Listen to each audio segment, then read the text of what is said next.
When you were a baby in your crib, your father looked down at you. He had but one hope. Someday my son will grow to be a man. Well, look at you now. You just got your asses whipped by a bunch of goddamn nerds. Nerds! Well, if I was you, I'd do something about it. I would get up and redeem myself in the eyes of my father, my maker, and my coach. Well, let's get those nerds! Nerds! Nerds! What are we waiting for?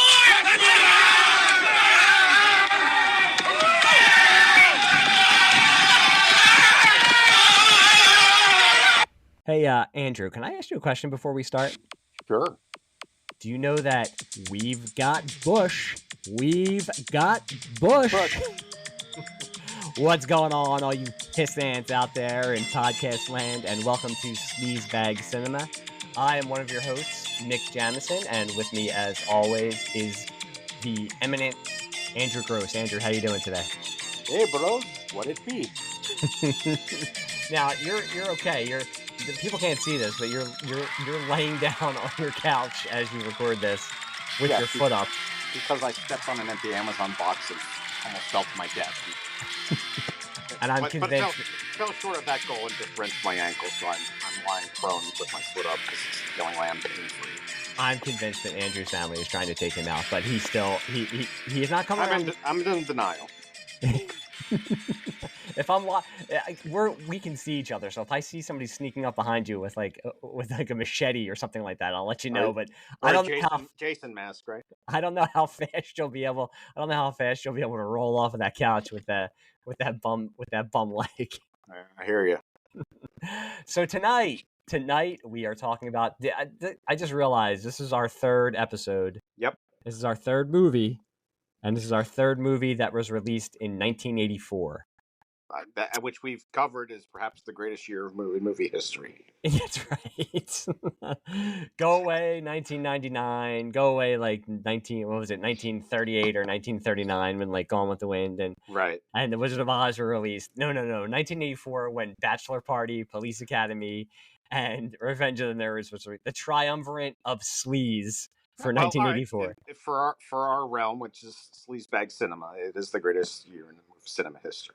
Yeah, I guess we'll have to see as we go on through this podcast. I'm sure most. Fair point. I'm just gonna say I'm sure most of the movies are going to be in the 80s and like the earlier to mid 80s. So I bet you there's a lot that are kind of like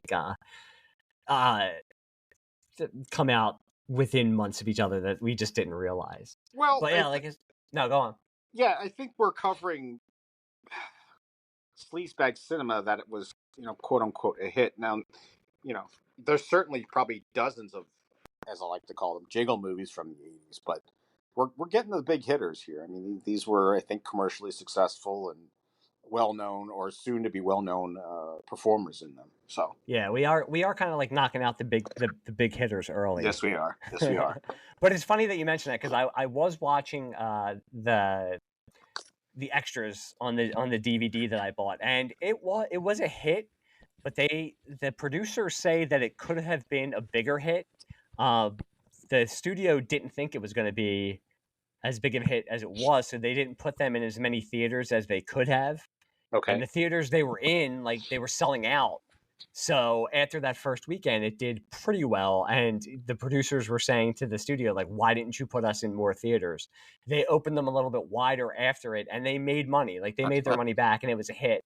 But the producers were still saying, like, if they would have put them in more theaters really earlier in that first weekend, they could have made even more money. So it's funny. Yeah, it's funny that you mentioned that. I just want to know, and after watching this, my God, there is just like a visceral hatred for nerds. I mean, I was a nerd when I was in school, but if I went to like Adams College, I would be afraid for my life. We're getting into it. Like, here we go with the Zmed-O-Meter of what things look, the lens we had back in '84 versus 2024, and it's setting fire to their house, doing this and that. Didn't think anything of it back then, but yeah, in retrospect, as adults, sadly parents, that we are now, yeah, it is kind of terrifying. I mean, good grief. But you just laughed at it back then. I mean, I would like fear for my kid's life if I had brought them to that college. It goes beyond like normal pranks and stuff like that. I mean, at the end, it's just like a visceral hatred as they just destroy their house. Oh yeah, I mean they have to laugh like the what are they with the Omegas? They're just charging at the house and knock down the fence, and the alpha betas. Excuse me. No, I'm looking at the IMDb page, so it's funny because it says when lovable nerds Gilbert and Lewis. First of all, Lewis is Lewis Robert Carradine, I think. Correct. Lewis is not lovable. He is a creep. Lewis is a creep. I watched this movie and I was like, I hate Lewis. I can't stand him. Gilbert, Anthony Edwards. Maybe it's because I look like Anthony Edwards when I was like in 6th or 7th grade, and I remember him from ER. He did not annoy me. Lewis annoyed me. He was a creep. And maybe it's now because I'm an old grump, but that laugh, oh God, on my nerves. I was actually hoping for Ted McGinley to just beat the living shit out of him at one point during the movie. Well, we'll get into it. When we get into the Zmed-O-Meter, we'll touch on his character or lack thereof, we should say. Yeah, and it's, again, I mean, this is apropos of the 80s. All of these supposed college students look like they're about 35 years old. Yes. Although I know you had texted me and said Ted McGinley looks like he's like 35, but I think he was only 26 or 27 when they filmed this movie. So it was just, man, I mean, there was just hard living in the 70s and 80s back then, man. I mean, Okay. I mean, look at 50-year-olds back in the 80s. They look like they were like 85. Yeah. Well, I guess I think it back to my high school, and I had a graduating class of 760, so we certainly had anything and everything and in between. And certainly there were guys that would, like, at 18 looked, they were 6'2", 6'3", could have a full beard and hairy chest, the whole nine. So, yeah, it might have been some of those Ted McGinley types. Like, he just looked old when he was young. Older, I should say. Whereas guys like me, we look, at 18, looked 12. So, it was more the Anthony Edwards type. But you told me that, I was like, wow, I would have guessed he was like 30, 35 at this point. I mean, I think perfectly well cast for the role he was in, the jock asswipe, but I was like, yeah, if Zmed is the patron saint, I mean, Ted McGinley is not coming up too far behind. I mean, he made a career out of that kind of douchebag type of jock kind of role in the late 70s. I mean, even into the 90s when he was on Married with Children.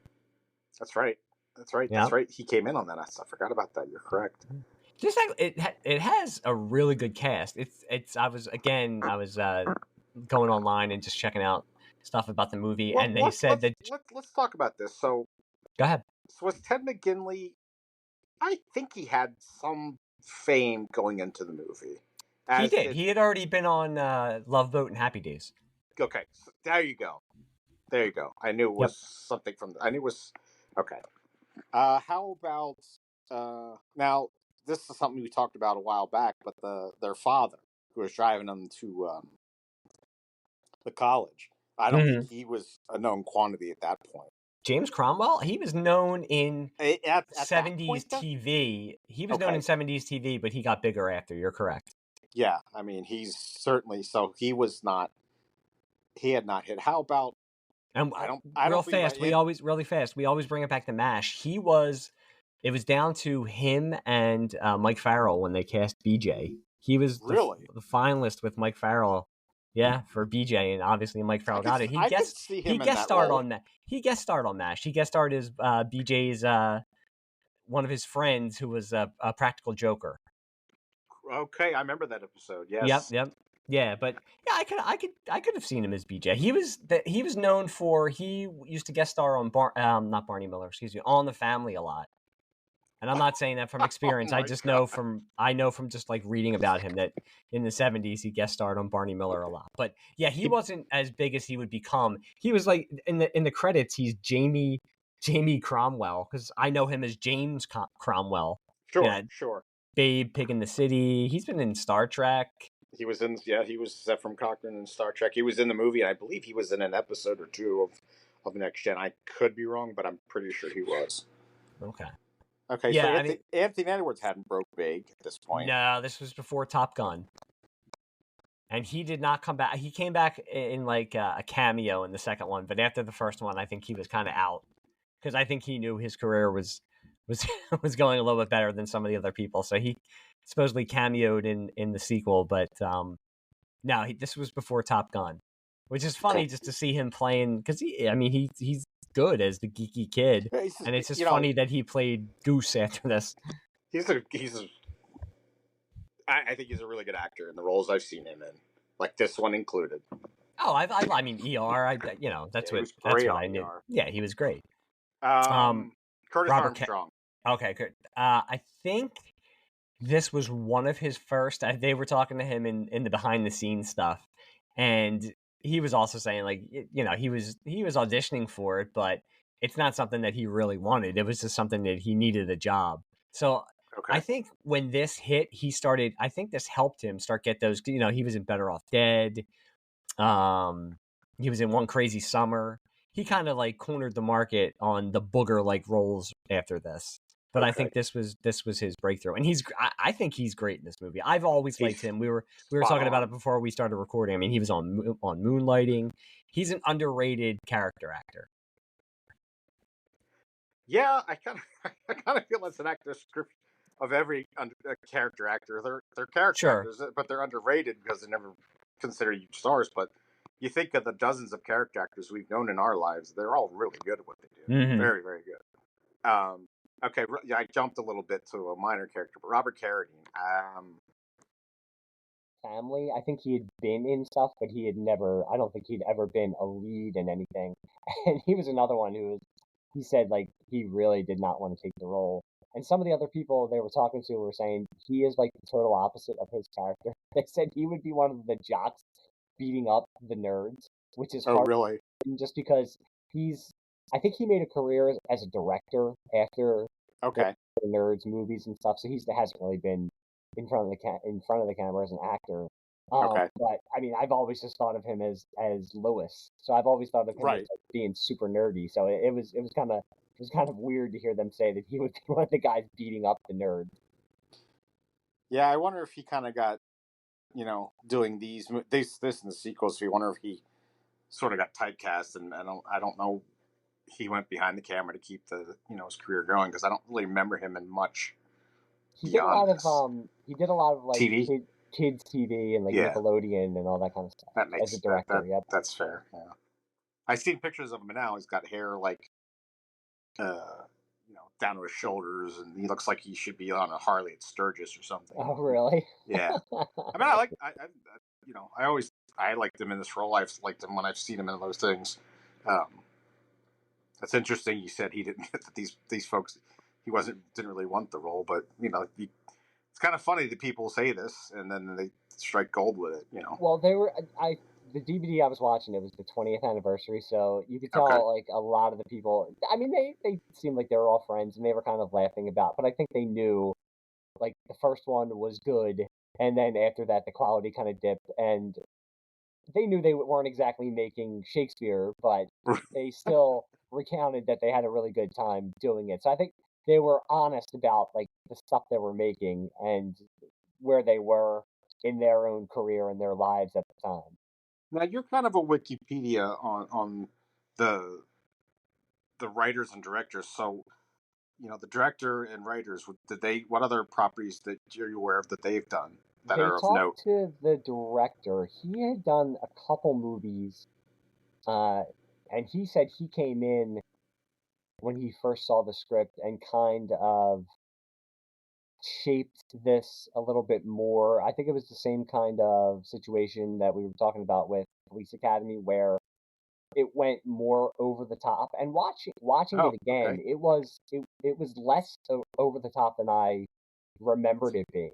Okay. And this might be the thing I was talking about that I talked about with Police Academy, where I would remember parts of the sequels that I'd watched, and I mix and Oh, match in my you head. I mix and know match. I know I've seen Revenge of the Nerds too. I couldn't tell. It's like Nerds in Paradise, but I couldn't tell you what happens in it. But I'm sure that from watching that on HBO or on Prism growing up, that I mix and match stuff that happened with the two of them. And they say that after the first one, they get increasingly more and more over the top. So I think with this one, the director, and he wasn't anybody well known, and even after it, he's done stuff, but he's not anybody that is a household name. But he Okay. kind of shaped it and made it more into the underdog, that underdog versus the jock kind of aesthetic Sure. that it became. And That, this is the first time with the first two movies we did. It was a lot of the same writers and is that producers right? and stuff. Yeah, with this one, it's not anybody involved who was involved with like Airplane or Bachelor Party or Police Academy. So I think again with this, I mean, there was the template that was coming out of the '70s with Meatballs and Stripes and Caddyshack and Animal House, the slobs and the snobs, and it's basically the same premise. It's just nerds versus jocks, which you could pay, cut and paste right over it. But I think it was the first. I mean, Hmm. with what my brain remembers, I think there was, like with anything that kind of hits in pop culture at the time. I don't remember any real, nerds versus jocks type. I'm with you. There's the similar trope with the slobs versus snobs, but I do remember subsequent, nerds versus jocks in TV shows or other movies, not trying to steal the formula and go with it. So for what it's worth, it was the first. Now, getting back to the cast, do you know Yeah. who the one jock who obviously wasn't Ted McGinley, Ogre. not Ogre, the other jock, because the character's name was Burke, so he was like the Okay, other sidekick. Do you know who that is? I do not. His name is Matt Salinger. Okay. So, do you know who J.D. Salinger is? Yeah. The Catcher in the Rye. Yeah. Okay, Yeah. Yeah. Yeah. first of all, he's J.D. Salinger's son. Son. Okay. Second of all, he is the first person to play Captain America on the big screen. He played Captain America in that 1990 bomb of a B movie that only came out on VHS back in 1990. He played Captain America. That's fantastic. Have you ever seen that movie? No, I cannot say I have. Oh my goodness. The Red Skull's Italian for some reason in it. I don't even. Not how I have not seen this. I don't even remember it. It never came out in theaters. It went Does, direct to video. so was this something you saw as a youth, or is this something you in your later job when you worked at, what was it? Was it Sun, Suncoast? Suncoast, yep. Did you discover this gem that way? No, I can remember in comics back in the late '80s, early '90s. I expect like Marvel comics. They would have like full page ads for it, Oh, and you would okay. see it in the movies back then. You would go and it would just have the shield, and it would say "coming soon." And then it never. I mean, it was different back then, like it is now. I mean, you didn't have the internet to like follow along and see what was going on. I don't think I ever saw a trailer for it or anything like that. But I think one day in a video store in in the summer of like 1990, I just saw the VHS case that said Captain America. I can see it in my head. It's him, and he's in a like total comics accurate suit, for better or for worse. Like a total comics accurate Captain America suit with Is it the is little it wings on the side of the head, like sticking is it off and horrible? everything. It, it, I will say, as somebody, a comic dork who's always bitching and complaining that sometimes I wish that Batman would be in the blue and the gray, and I wish the costumes looked more like the comic. Well, this looked exactly like the comic, and sometimes it worked, and sometimes sometimes it didn't. Right. Ned Beatty was in it. Like maybe they were like, we got to get some of that Superman the movie and rub that off on this movie. It didn't help, but Yeah, so he was the first cinematic Captain America. There was like TV Captain Americas in the 70s. They had Was this the guy who was spitting the fireball at the party? no. He was the guy who gave him the fireball, who said, "Hey, you got to try this." Oh, okay, gotcha. Yep, yep. I mean, Well, he looks like he in the movie. He's got blonde hair. I mean, he looks like he could be Captain America. He was cast, but he's just not a great actor, and the gotcha. movie is beyond low budget. So Oh, okay. if you can find it somewhere, check it out just for like curiosity purposes. But Oh, yeah, it's absolutely. not a great movie. Right. So yeah, he's the first cinematic Captain America. Now, I got a little off track here, but going back to the cast, Hmm. I don't recognize even Betty, the beautiful Betty Childs was her name. Yes. I don't remember her before or after this, and certainly none of the other.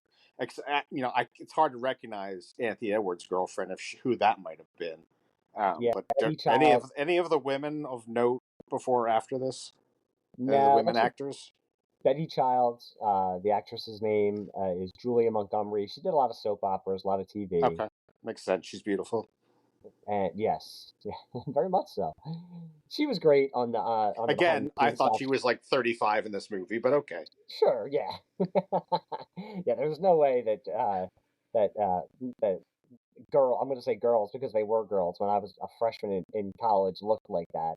But Right. she was funny in the behind the scenes stuff. I mean, she's pretty honest with having to Okay. do topless scenes and nude scenes and saying that she had to go back to her parents and tell them like, oh well, I was filming today and this is what I had to do. And but she was another one who said they filmed uh in Arizona at I Okay. can't remember what school, but the school said like just make sure that you don't like destroy property. But I mean, they were staying in like a hotel off campus, and they just said it was like they were all in their mid 20s, so it was just parties all the time, except for Wormser. They talked to the actor who plays Wormser, and he was like 12, 13, so he had to stay back at the hotel while everybody else was partying. That's fantastic.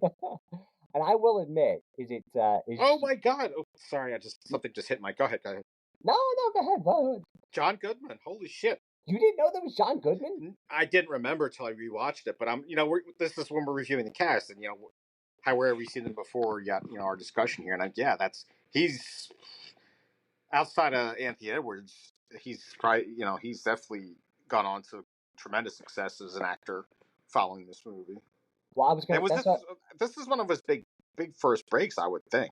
Yeah, and what I was gonna say was they say that he does not talk about Revenge of the Nerds that much. So I guess maybe I don't know if he's embarrassed about it. I don't know if he just doesn't want to bring it up.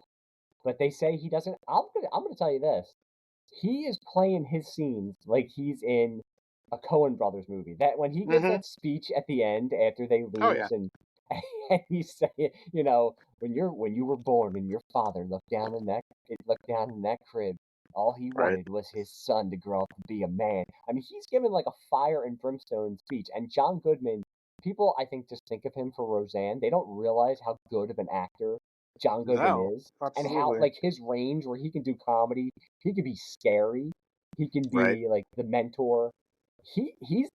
He's great in this movie, and you can see in this movie why he became such Mm-hmm. a well-known actor because he's taking like a role that could have just been the cliche bully Sure. football coach, and he's adding little. I just love him riding around on like the little on the little scooter, or when Mm-hmm. he's telling them to go into the when they're in the basketball gym, and the dean is talking, and he just like interrupts him, and he's like move. He's like, Yeah. come on, son. I've met people like him when I was a kid. I knew coaches like him Oh, when I was a kid, absolutely. and I know coaches like him now as I'm working my way through my son and my daughter being on various sports teams and stuff. So he was great in this movie. It's a shame that he doesn't want to talk about it. I don't know if he just had a bad Yeah. time with it or if he's just he's just embarrassed about it. But I wouldn't think he seems like the kind of guy who wouldn't really care about talking about his early roles. I mean, even Tom Hanks talks about Bachelor Party, so I'm surprised that John Goodman. Yeah. I would. Again, this was a fairly successful flick. I don't think it's anything to be embarrassed about. Like, I get Jennifer Aniston wouldn't want to talk about, whatever it was, Revenge of the Leprechaun 3. Leprechaun. I think it was the first Leprechaun. Okay, or Matthew McConaughey. Or was it Oh, Viggo Mortensen? I think it was Matthew McConaughey was in like the fourth. Texas Chainsaw Massacre. And I forget there was a famous female actress in that movie. I want to. It's blanking me right now, but at any rate, I'm sure they don't want to necessarily talk about that one. But I'm kind of surprised what would be his reasoning not wanting to not acknowledge this masterpiece, which he was very good in. So he's really good in it. So I'm surprised. So I'm spinning through the rest of the cast. I'm trying to think if anyone else would know. You have Judy, who was Anthony Edwards' girlfriend. Yeah. And she's kind of in disguise. I will admit, I had a crush on her when I was a kid. When I used to watch that character. I did. I thought she was cute because she was adorable. I will tell you what. Watching this, I had like visceral reactions because I remember when I was younger watching it, and I was, I thought I was like a dorky kid. So it's like I hated like Ted McGinley and all those guys, and I'm finding myself watching it now, and I'm like, I can't stand these fuckers. I'm like, I can't believe these guys are getting away with this.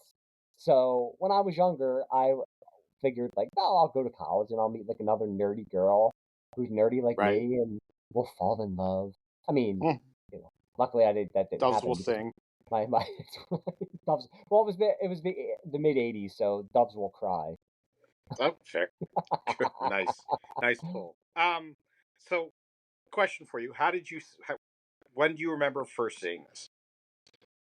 Okay, so I have a story. I remember. Go for it. So do I. So let's go for it. Yes. Go first. I remember. I believe I was in 5th grade, so that would have been 84, 85. So this most likely would have been out on VHS, and it would have probably been on either HBO or Prism. And I remember me and a couple other kids in my class, someone said, oh, we're going to go over so-and-so's house and we're going to watch Revenge of the Nerds. And it had already... On a tape. Yeah, like I said, either on VHS or he had... So it was uncut. Got it. Right. And everybody knew that it... as you call it, jiggle flex. Everybody knew there was topless women in this movie. And for a 5th grader, I mean, that's the promised land. So... Sure. I probably told my parents I'm just going over to my friend's house. We're going to watch TV. This was the 80s. My parents were probably like, okay. We went over his house. His parents were not home. And we all watched Revenge of the Nerds, and we became men that day. Gotcha. So I remember, and then I would see it on Prism all the time, and then HBO. I mean, it was in like a constant loop on cable TV. Okay, so believe it or not, my mother took me to see this.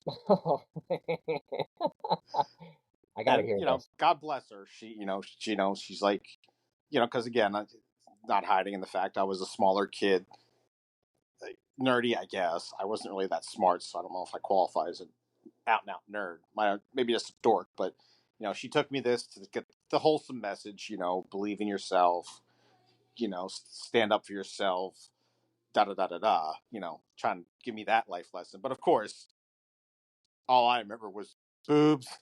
And then we get to the infamous, we've got bush scene, and of course the hand goes over my eyes and this and that. So I'm like, and it just goes downhill from there onto the pie scene, and as we'll touch on touch on that scene. The moonbound scene. Yeah. Well, I mean, you said like your parents weren't like my parents were. I joke around about it, but my parents were a little bit more liberal with what they would let me watch and that kind of stuff. And you said your parents weren't. My parents were. I mean, I just, it was my constant battle, save for this movie and a few others. Like, my friends like, oh, did you see this? And I'm like, no. Like, my parents thought Dukes of Hazzard was too much for me. Oh my goodness. Because of Catherine Bach's cleavage and short shorts and this and that. So I had to ask, what happened on Dukes of Hazzard this week? And all you wanted to see was cars like jumping over, over bridges at that point, and stuff. Catherine Bach was beautiful. Don't get me for sure, but I mean, I like seeing these cars leap through the air. But like, I just want to know when your mom realized I've made a horrible, horrible mistake because they drop. There's not a lot, but they drop a couple F-bombs in the movie too. That was my dad heard that every fifth word out of my dad's mouth. Okay, Or okay, so my that- older brothers. But Uh-huh. I think she had heart failure when the We've Got Bush scene came on screen. And then when they do the panty raid, I can just imagine. Yeah. Like, Andrew, let's go get some soda. Of course, all the racial insensitivity, that whatever. Yeah, back then, no, yeah, they were like, yeah, we don't care about that. They're making Right. fun of, they're making fun of other races. Well, yeah, we don't care about that. They're making fun of homosexuals now, but that's okay. We don't, Right. we're not worried about that. But So that's my funny story about first seeing this movie. I always tell the story about going to see Bull Durham with my mom. Mhm. But I was already like 14 or 15, and it's only it's like the bathtub scene. You don't really see anything. So yeah, this is a lot. How old were you? This came out in 80, this came out in 84. Probably 13 or 14 at this point. So Okay, wow. So kind of getting to the point where, well, I was past the point. Most of the stuff I had seen either in a magazine or another. Just like you said, sneaking to our friend's house to my friend. I told you his father had a video store. We saw all Right. this stuff, but of course, I didn't. At that age, I didn't think my mom knew I saw that stuff already. But yeah, certainly she was quite aghast during this movie. Have you ever brought it up after? Do you talk about it and say, remember that time? Remember when you brought me to see Revenge of the Nerds? Not so much this one. The one we talk about is Road Warrior, because that one came out in 81, so I was 11. Yeah, wow. And I don't know if you've ever seen. I don't know if you've ever seen that movie, but yeah, the original, right? Well, Mad Max is the original. Road Warrior was the sequel. Okay, so the second. You're talking about the second one. Second one is when they're out in the wasteland, and yes, there's basically a rape. Not basically. There's a actual out and out brutal rape scene. Then as soon as the guy is done, shagging the girl, he puts a arrow through her skull. So yeah. So your mom brought you to see that also? Well, the way because again, we've covered this. I'm a petrol head, so it was anything with she took me to see Smokey and the Bandit because I just love car chases. And anytime there was a car chase on Rockford Files, they would come get me out of bed and wake me up to watch it. Or and 70s were a great decade of car movies. And it trickled over a little bit into the 80s, but 70s, the French Connection, Bullet, take your pick. So the way we saw Road Warrior was just going to be car porn, lack of it. And for the most part it is, but certainly when there was a couple of those brutal scenes, then the woman getting raped and then shot in the head right immediately after. I mean, that's the first 10 minutes of Grand Theft Auto for kids today. Yeah, back exactly. Then, but back then, you're right, yeah. So when we recap things that I shouldn't have seen at an early age, and she's the one that took me, we usually talk about Road Warrior. But she's always like, it was a fantastic film otherwise. But she's not wrong. It is. No, she's not. It's a piece. It's top 5 all time for me. I think it's a fantastic flick. Yeah. Your mom has good taste. So. We did skip over, we can't forget Timothy Busfield as Poindexter. Oh, shit. You're right. You're probably, because you don't see him he doesn't have the beard. He's not in 30-something mode that, right. 6 years later he'd be in 30-something. But yeah, Timothy Busfield, he was funny in the behind-the-scenes stuff. He's another one who, again, he was a young, struggling actor, so he was just trying out for anything, but he also knew, okay, I'll get this, but this isn't, I'm not doing something that's going to get me an Academy Award. But, he laughed about it, and it was him, Robert Carradine, and Curtis Armstrong sitting together, so they all seem like they're still friendly, and they talk about what a good time they had. But yeah, I can remember years later when they would say, "Oh, that Timothy Busfield, he was in Revenge of the Nerds, and he always had the beard and all that kind of stuff." And I was like, "Oh, who was he in Revenge of the Nerds?" But he's funny. He talks about. Oh my god! When he's fighting the robot, I was laughing my ass off. Improv. That's all improv. He said he came up with that because he just needed something to do because it was just like the robot knocking into him. So he improv that whole scene and they put it into the movie. That's fantastic. Yeah, he's really it's a good cast. I mean, there's a lot of people, like we said, who went on to bigger things, and there's still faces that again, Larry Scott, who plays Lamar, he was in the Karate Kid. He was one of the bad guys in the Karate Kid. I don't think he's been in a lot of TV and stuff. He talks about he's not gay. It's I was gonna say I never knew if he was gay or not, and he's not. But he talks about in the beginning when they first started filming, because he was playing a homosexual, that everybody was partying and stuff, and he wasn't getting as many girls as he was used to because they didn't know that he wasn't homosexual. So he had to let it be known to the cast and crew that he was in fact straight. That's cool. Okay, so that's fantastic. So I'm trying to remember the actor's name, but I believe I'm pretty sure that I've seen in multiple properties the president of the Tri-Lambs, Oh the yeah, black actor. I know I've Tony seen him Casey. in quite a Tony few. Casey. Is that his name? Okay. Yeah, he was a big '70s blaxploitation guy, and Yes. he's been in so many movies, so many TV shows. I'm sure I've seen him on. I'm probably wrong, but like Barney Miller or Good Times or something like I'm sure popping in he and was out, in and a many lot of. many, like the cop in the office for like some of the Dirty Harry movies or something like. I just know I've seen that face a lot in my early days. So um, Yeah, and he was in I'm Gonna Get You, he's Sucker. He was in Bill and Ted's okay. Excellent Adventure, and he's done like extensive TV and movies Yeah, from like the '60s on. a healthy IMDb Yes, page. yep. But going back to Lamar, and you know how you talk about how you start to uh, cross pollinate sequels. Well, I cross pollinated um, this one because going to '80s movies that we've talked about. Uh, I I had to do a double take because he was so young at this point that I thought Lamar was Forrest Whitaker, but Really? he actually was in Fast Times at Ridgemont High. That's right. Yep. And that because like man, I'm like Forrest Whitaker looks. I know he's young, but he looks awfully small because he's a big fella. And then Yeah, I remembered, he's always been. okay, he was the football player in Fast Times, so I had a self correct on that one too. So I'm guilty of cross pollinating properties, just like you are. Well, that happened. Back then, like we said, all of these movies kind of had the same type of through line, so I think we can be forgiven for kind of cross-pollinating all these movies because they weren't that much different one from the other. Mm-mm. Okay, is it time for the meter? The Zmed-O-Meter for Yes. Revenge of the Nerds. Yeah. Do you want to go first with the It pegs Zmed-O-Meter? it, wraps the gauge around back to all the way twice in this my mind. So I mean, why do you think so? well, okay. I know we're The gonna get into it the eventually, but the stereotypical homosexual, which was a common theme back then.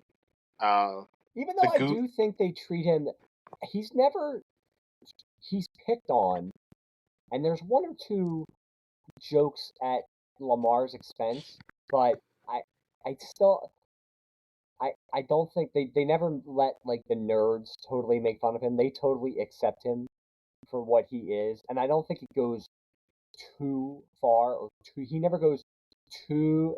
He goes right up to the line of going over the top, and I think he never totally crosses over the line. So I get what you're saying, but I don't think he goes that much over the top. Or Well, do you think I'm crazy? you have a point, but also it's a black guy. Like Hmm. it always seems like when you had to have a gay character for whatever reason it has. So this segues right into the treatment of you know uh, black Yes. culture, African American culture. Of course, the gay guy is black. Well, not Um, even just black culture. I mean, Takashi is just well, a yeah, total but yeah, I was going to get to that. right. He's the Asian stereotype, which you've seen in even in John Hughes movies and Caddyshack Hmm. and so forth and so Yeah. on. Although I did think it was funny with that, and I don't know if this was mocking. I don't think it was mocking Asian culture at all. When they were looking for a house, and the guy comes out and he's like, da da da da da da, nerd. Nerd. Yeah, I don't, I don't think, yeah, I don't I think didn't it think was. that was making fun of Asian, I but think that was just a good joke. he's like, I have a frush, Yeah. or lobster craw, and all. What the fuck is a yeah, frush? to make fun of him, and then just I And think I'm not gonna lie, like in fifth grade, me and after watching this, my friends and I were walking around all the time going, "Oh, hair pie, oh, yeah, hair pie."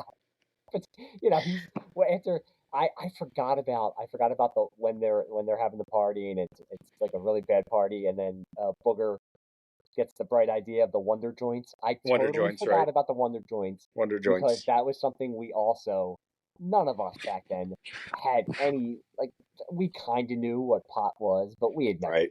we were in fifth grade. So we would just walk around like, ho ho ho, Wonder Joints. But when after Takashi gets the Wonder Joint. Right. And they played the slave song when the guys were at the party, and of course the one guy, again, I don't should say of course, but the black guy starts smoking the joint like this is good shit. This is it's black exploitation basically for the '80s. So that's actually showing vagina and calling it bush. Yeah, I don't. I have to think this is pegging this Zmed-O-Meter, my friend. Oh, it's definitely pegging this Zmed-O-Meter, and we haven't even In talked about 2024, it's well, pegging. It's wrapping this Zmed-O-Meter around the dial, but one we didn't talk about the panty raid, which um you would never see. I don't mm-mm. think you would see even in a comedy. You wouldn't see that kind of nudity today. So and then it goes even further because it's not even just the panty raid part of it. They install the hidden cameras, so they're watching after it, and you even What's have speaking of that scene? Just sorry to cut you off, Rick. Did you have to laugh like they drill like this 8-inch hole in the ceiling, stick a camera in, and like and she doesn't notice. they don't even see it? I mean, come on. I was sitting there. I'm like, listen, I can tell. Even when I was 14, I'm like, that's a little ridiculous. Like, Yeah, how do like you miss that? I was gonna say maybe it's because I'm like a parent or something like that, but like I can tell when like a child is like a wrapper is falling out of their hand, and before it even hits the floor, my like parental spidey sense is going off. Meanwhile, this girl is getting changed. They're drilling a hole right behind her, and Yeah, no, nothing. and Eh, it's like 5, 6, 7 inches in diameter. It's not like they're doing like a Mission Impossible where they have a fiber optic cable. I was like, I just had to laugh. Like that's that was the and it's least stealthy thing I've ever seen. and even after it, they're watching after, and it's Wormser who he's supposed to be Yeah, what 12 years old. right. it's it's That's watching. another Smed moment there. I mean, that was kind of creepy having a 12-year-old, Come watch with that. them on a Even though at 12-year-olds I'd be watching it, but I thought sure. it was a little odd having the movie. I'm thinking of my son who's 13, and there is no way. Well, hopefully I'm not just being like naive as a parent, but I just think there's no way that he would have any interest in oh, Or maybe even no. yeah, or even know like seriously. And I hope I'm not just being naive, which I may be. Yeah. But yeah, so we have to get to the infamous scene. Oh, very well. What's your then there? Well, if take everything I just said away, that's the moon bounce scene has to peg this Med beater. Yeah, the moon bounce scene alone pegs the metameter. I mean, we're supposed to think because Lewis is the hero of one of Right. the heroes of the movie that ha ha ha he's getting one over on Stan and he's gonna get to have sex with his girlfriend, but he takes her into the moon bounce, doesn't tell her who he is, so she's under Nope. the impression that it's her boyfriend, Right.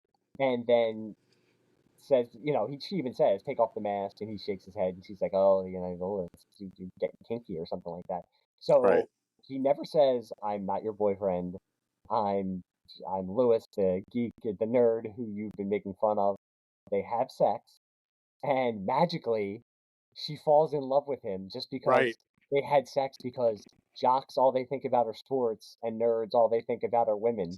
Right. And I'm laughing. I'm not laughing because it's terrible. But back then, I didn't think of it that way. I was just like, he got to have sex with the Right. really beautiful woman, and that's the football player's girlfriend, and he got to have sex with her. Now you watch it, and it's like, okay, I'm Yeah, like I it's said, basically rape.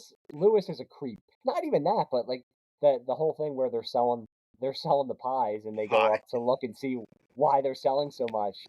You're basically taking a picture that you took illicitly and putting it onto and selling it of somebody showing off of somewhat of a person half-naked topless woman, without their consent. And you could sit there and be like, "Wow, it's just a comedy," and blah blah blah. But you could never do that today. And looking back at it now, like I said, I think Lewis is a creep because one, he's at that party when they have the party with the moose. with the I mean, moose. he meets a girl and goes up and has sex with the girl, and she seems like a nice girl. Yeah.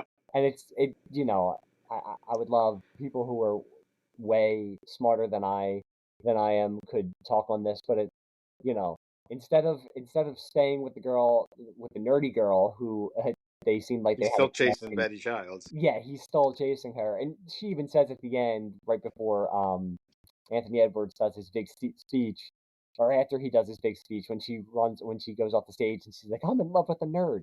You're in love now. All of a sudden, why? Because you had sex once.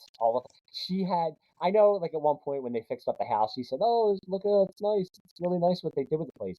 But even after that, she goes in with the jocks to fool them, with the pigs that they release into the house and all that kind of stuff. So it's not like through the movie she was kind of softening on him. It's just after his magical nerd penis goes into her that all of a sudden she falls in love and is now a good person. So it's like, right. yeah, it's kind of disgusting. Yes, it is. It is funny. You're right. Now that you're talking about it, he is like actually a total creep in this movie.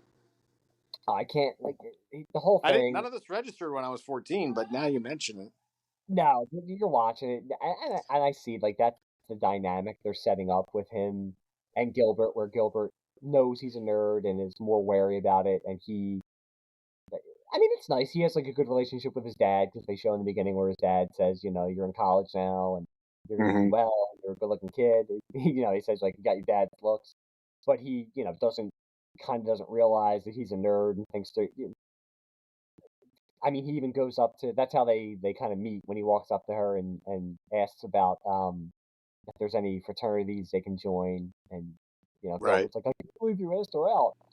But at the end, I found myself siding more with Gilbert because I could have seen myself more like that back then, where I would have been like, okay, I know what I am, but I still don't like what's going on. Whereas Lewis, I don't think he deserves. I don't think he deserves to get the woman at the end. Like I just think that whole turn of events is just it's unearned, and it's just in the perspective of now, like of real life, it's just icky. It's just really, Yes, it's it just is. icky. But Yeah, I mean, yeah, I remember that as a kid. Like, what? This is how 14, your brain's processing. This is how you get girls get a discount Darth Vader outfit and put it seriously. on and pretend you're somebody else and you score. I'm like, girls, I couldn't add that up even back then. So, Would they even do that now with the they're doing the kissing booth? There's got to be. gosh, yeah. Those were a thing when I was that. I'm sure they were with you. I remember that a time or two at some function. Yeah, you look at it now. You're like, ah. Yeah, there's no way that I can't see them doing that now. I can just imagine like my daughter in a couple of years telling me like, "Oh, I'm like a freshman in college and I'm gonna work at a kissing booth for this fundraiser we're doing." But like, the hell you are! I'll come with a Darth Vader mask and lightsaber somebody who's trying to kiss my daughter.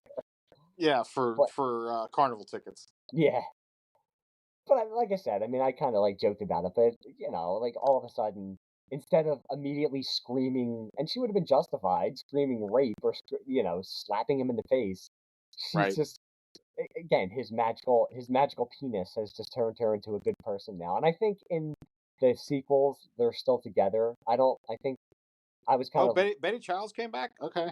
I think in like limited role in the second one, I think she's kind of like a cameo also.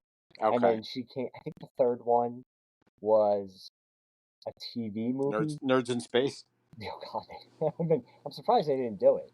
One of them was like Nerds: The Next Generation. On the DVD, they have a pilot for Revenge of the Nerds TV show. I did not watch it because I was Okay. like, man, So I think they end up getting married, which, okay, I mean, at least I'm talking in the Revenge of the Nerds universe. At least they stayed together. Nerdiverse. The Nerdiverse. At least they stayed together, but it's just we even before we watched it, when we talked about doing this podcast or talked about the movie, that was one of the first things you talked about because you just know it's kind of disgusting. Okay, so if I'm hearing you, you're saying it's pegging the Zmed-O-Meter as Yeah, I well. was gonna say. I mean, with no surprise, it's pegging the Zmed-O-Meter at a 10, just for that. Got it. Okay. So, something I was talking about before we started, I did find a very short clip on YouTube of deleted scenes. You've talked about the interview scene, and there's the only two that really stand out to me. That was one. It was Anthony Edwards and his girlfriend, the nerdy girl. Mm-hmm. They're walking through the foyer is not the right word, but like kind of like the center of the campus. Right. And they're professing love for each other, and he's going to Las Vegas for some Greek convention. Obviously, what happened in the movie, and I'm going to be gone a long time. She's like, I'm going to miss you, and he's like, I'm going to miss you too. And they say we love each other. And now, of course, the lawn sprinklers go off as they're having this. And it's just kind of it's a sweet scene, but it goes on forever. I can see why they cut it. But the one I wanted to tell you about, or encourage you to watch, is there's this weird scene where they're in the jock house, and of course, in college back then, you have a payphone in your dorm or your frat house, but no one has individual phones, and it rings, and the actor you spoke about, kind of the J.D. Salinger son. Okay. Burke. Picks up the phone. He's like, "Hey, Ted McGinley, I forgot his name already. Phone's for you." And he goes and gets it, and they do like the 70s, 80s split screen of who he's talking to at the other end. Mm-hmm. And the funny thing is that whoever that actor was, looks like, imagine Anthony Edwards when he's Goose in Top Gun, but he's wearing the glasses he has from Revenge of the Nerd, and he's like, so he kind of I wouldn't call Anthony Edwards a menacing-looking person. No. But this actor is like talking to Ted McGinley. Ted's like, I told you never to call me here. What do you want? He's like, you know what I want.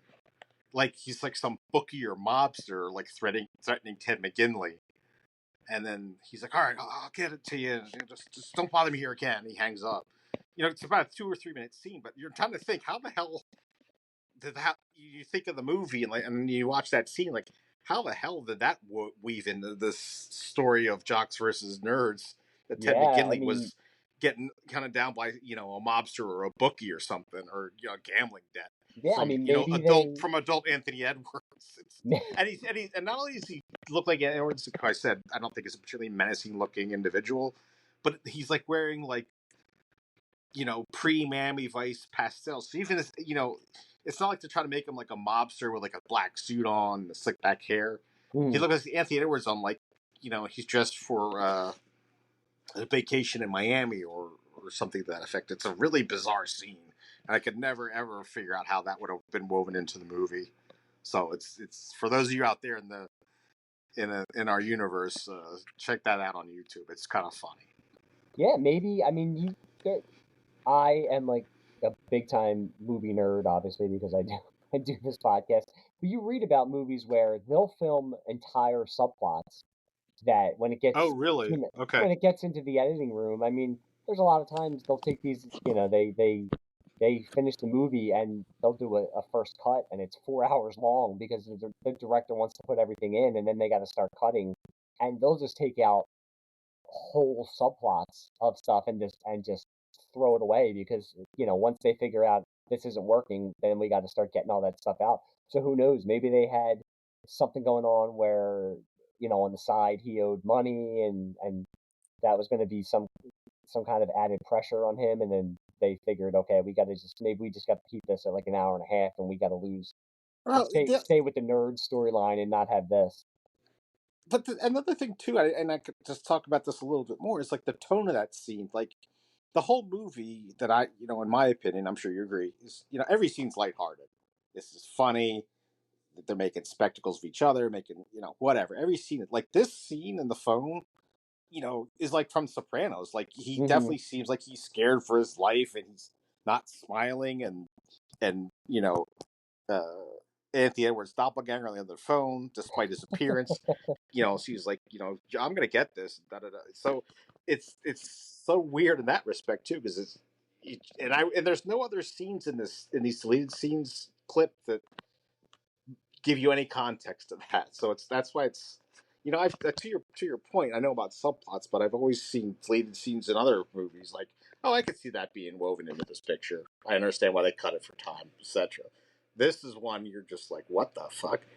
Yeah, So it's just like it's scenes that went on too long, so you right. see it's like part of that scene, but they just were like, okay, we know we have to start getting rid of this. By the way, I started writing down some of Booger's t-shirts because I like his t-shirts. So one he had was Greasy Tony's. Right. The other one was like, give me head till I'm dead. That's right. I remember that one now. And I just like the highly stressed one for some reason.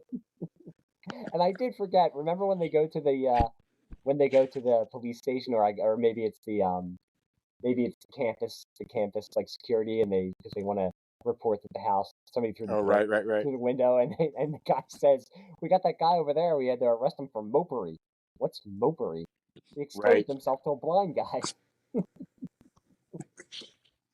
Also, kind of a MASH-esque line there too. Yes, we always got to bring it back to MASH. Booger does have a couple good ones where they say like, "We can't. Like, have you guys found any dates?" And he says, I've been combing the high schools all day.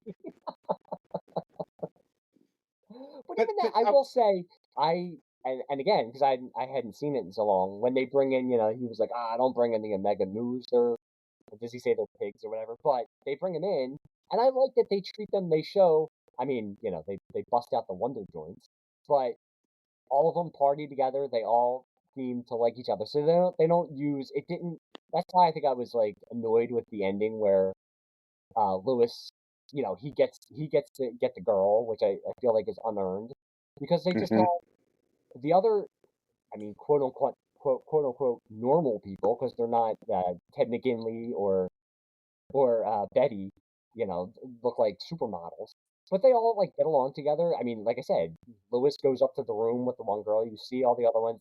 Booger's dancing with the one girl, and then the other girl like pulls him away.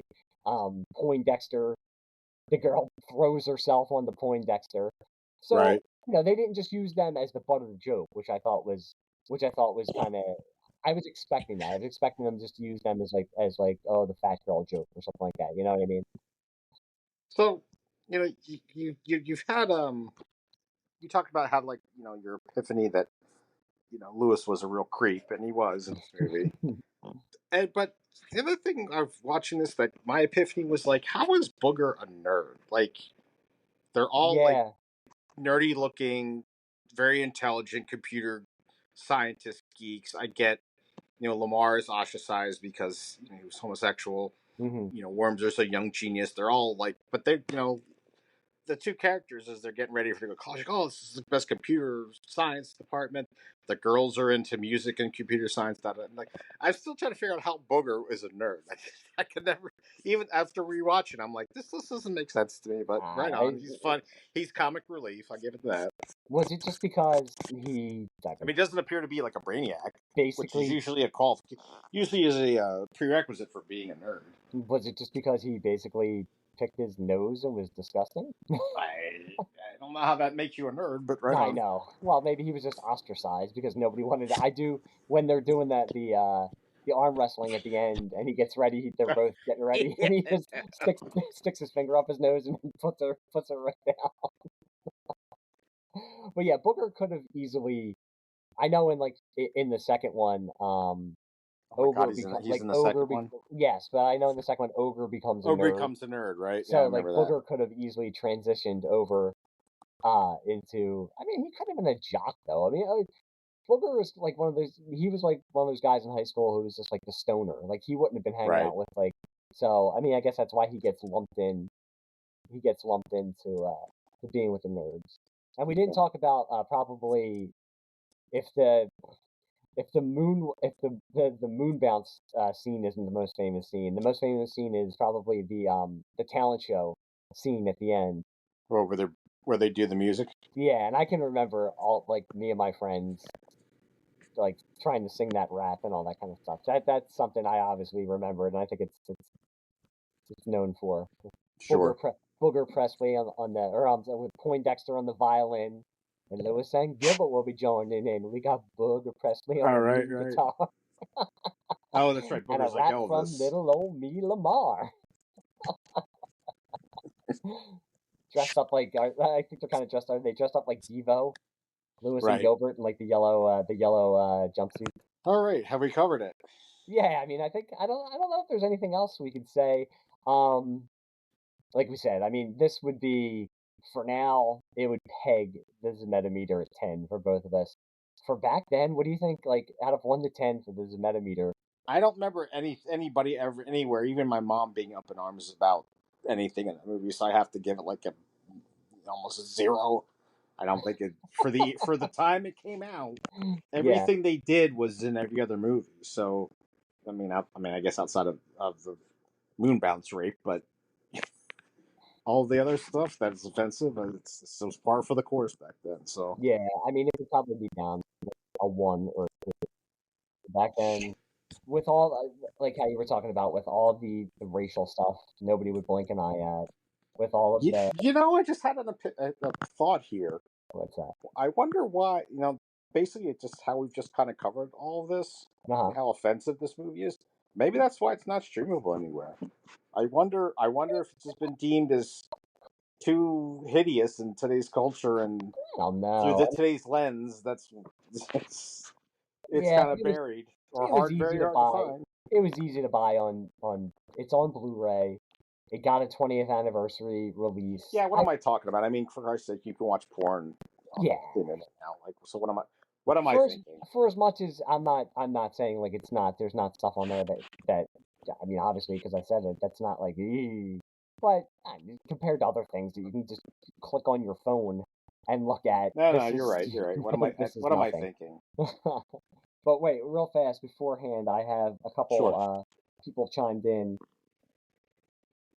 with there's a Zmed-O-Meters for not for Revenge of the Nerds, but for Police Academy for our last episode. Right. On Twitter, we have Bill Dunn who chimed in for Police Academy, and he said, let me see if he gave it a Zmed-O-Meter reading. He did say it's a trip and so many funny lines and bits that would cause people to think today. It's a gold standard of 80s slob comedy. And he also continued with any movie that still gets me to spray cola or beer out of my nose on the 100 viewing is an 8 definitely on the Zmed-O-Meter. Transplant Rockstar, who is one of my friends from the MASH Twitter. I love that handle. He gave it. He said definitely 7.5 out of 10 Zmeds. Great fun. Saw it in the theater twice. First time with a friend and second time with my folks.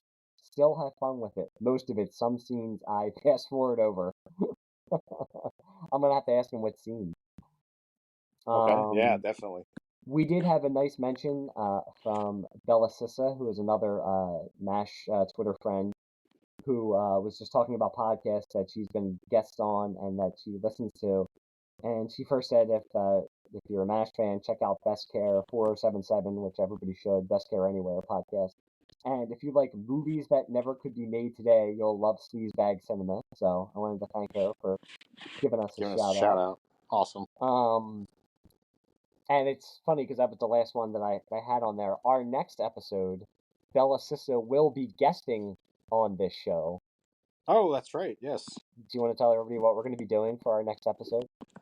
I'm going to let you do this because I'm blanking.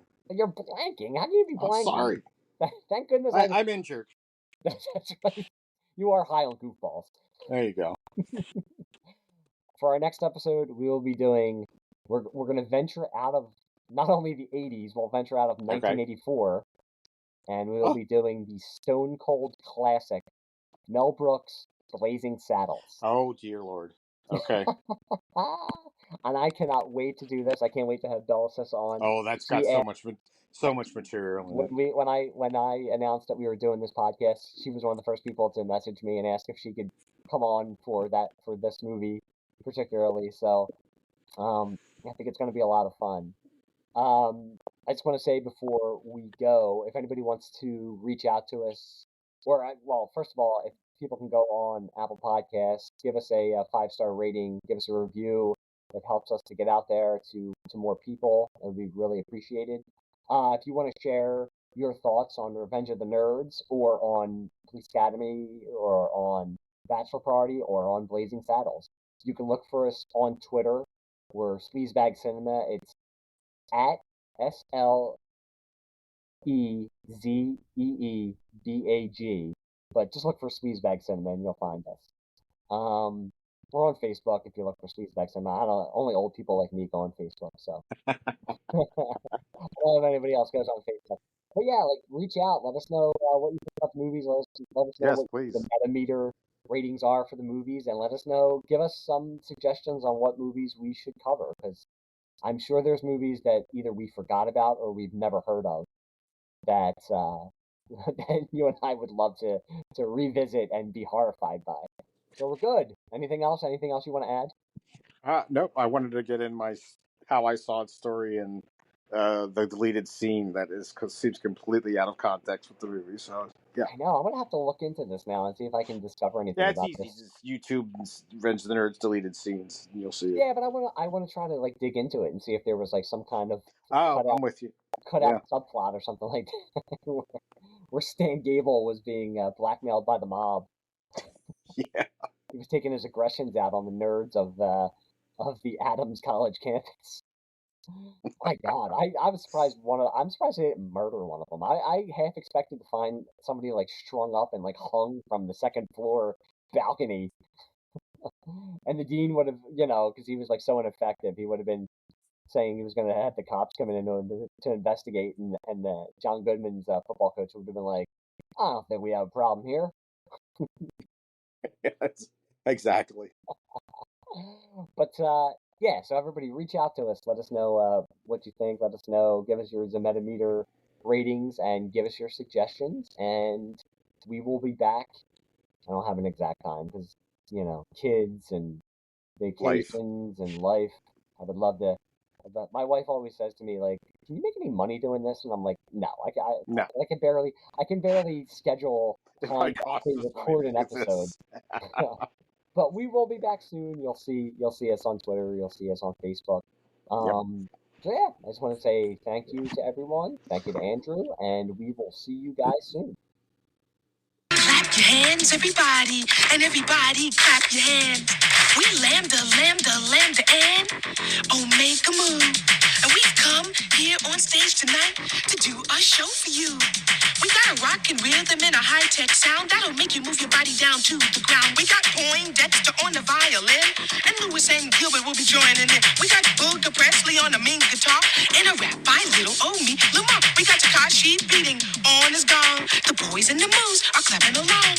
And just when you thought you seen it all, along comes a lambda 4-foot tall. So won't you come on out here on the floor, so we can work our bodies like never before.